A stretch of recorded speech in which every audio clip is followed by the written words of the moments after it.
तो बी.एन. राव साहब से सलाह जरूर ली जाती थी और बी.एन. राव साहब उसे हल कर देते थे। और जैसा कि जब संविधान 26 नवंबर 1949 को बना, अंगीकृत आत्मार्पित कर दिया गया, संविधान के सिग्नेचर हो रहा था। आप लोग प्लीज बैठ जाइए।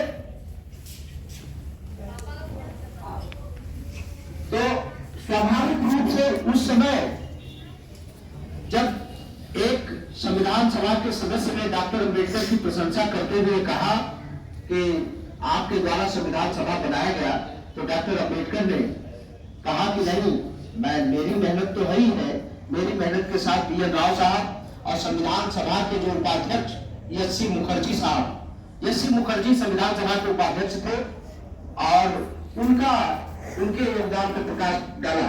एक उपाध्यक्ष और थे टी.टी. कृष्णाचारी, लेकिन एस.सी. मुखर्जी साहब बहुत ही कानून के बहुत ही जानकार और मर्मज्ञ थे और इन लोगों ने मिल करके और खास करके उस संविधान सभा में बहुत सारी समितियां बनाई गई थी, जिसमें पंडित जवाहरलाल नेहरू के योगदान को हम भुला नहीं सकते हैं। सरदार पटेल जो भारत के लौह पुरुष हैं, उनके योगदान को कौन भुला सकता है, जो भारत का एकीकरण किए। शायद ही उनकी धीरता, गंभीरता, उनके अंदर जो लौह था, उससे बहुत सारे लोग डरते भी थे। जैसे जब भी बैठक होती थी, जिन्ना या लियाकत अली खान अगर कोई बात करते थे, तो उनको अगर डपटने का काम, बांधने का काम अगर कोई करता था, तो हमारे लौह पुरुष सरदार वल्लभ भाई पटेल और खान अब्दुल गफ्फार खान, बहुत ही बड़ा नाम है। प्रिय बच्चों, हिंदुस्तान में जिन्होंने लाल कुर्ती आंदोलन चलाया था, श्रीमान गांधी के नाम से जाने जाते हैं और राष्ट्रीय आंदोलन के बहुत बड़े हस्ताक्षर हैं हिंदुस्तान के। शायद अगर महापुरुषों का नाम लिया जाए तो खान अब्दुल गफ्फार खान साहब का बहुत बड़ा योगदान रहा उस संविधान सभा में।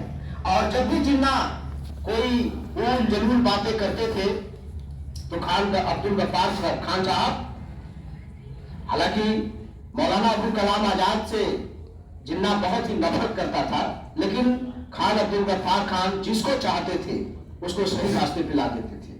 और उस संविधान सभा में कहा एक भारत रहेगा, लेकिन शायद ये विधि को मंजूर नहीं था।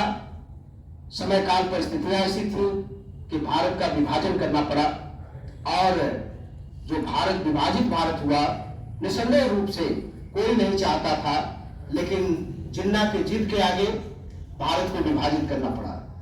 प्रिय विद्यार्थियों, उस संविधान सभा में अगर देखें आप, तो गांधी के सपनों का भारत भी है। उस संविधान सभा में हम देखें तो सरदार भगत सिंह की क्रांति भी है, जो सरदार भगत सिंह ने क्रांति की ज्वाला जलाई थी।